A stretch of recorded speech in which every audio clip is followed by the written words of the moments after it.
آنکھوں کی روشنی کو تیز کرنے کے لیے یا اگر کوئی دھندلا دکھتا ہو اس کے لیے یہ دعا بہت ضروری ہے۔ پہلے دعا دیکھیں، پھر اس کا معنی، پھر فضیلت۔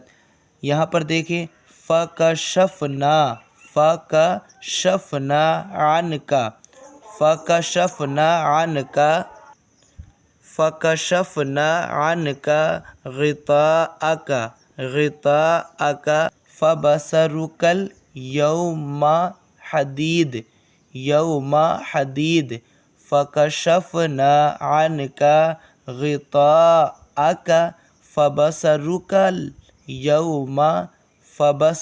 الْيَوْمَ حَدِيدٌ۔ ترجمہ دیکھیں، ہم نے تمہارے اوپر سے تمہاری غفلت کا پردہ ہٹا لیا ہے، اس لیے آج تمہاری آنکھوں کی روشنی بہت تیز ہے۔ فضیلت: یہ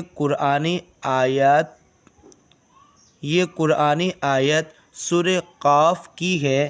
آنکھوں کی روشنی کے لیے ہر نماز کے بعد 7 یا 3 بار پڑھ کر انگوٹھوں پر دم کر کے آنکھوں پر پھیرنے سے آنکھوں کی روشنی قائم رہے گی۔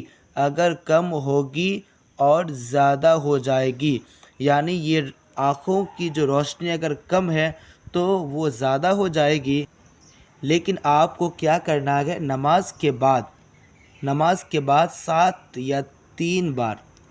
بار پڑھنا ہے یا 3 بار انگوٹھوں پر دم کرنا ہے اور ان انگوٹھوں کو آنکھوں میں ملنا ہے، پھر انشاءاللہ آپ کی روشنی تیز ہو جائے گی۔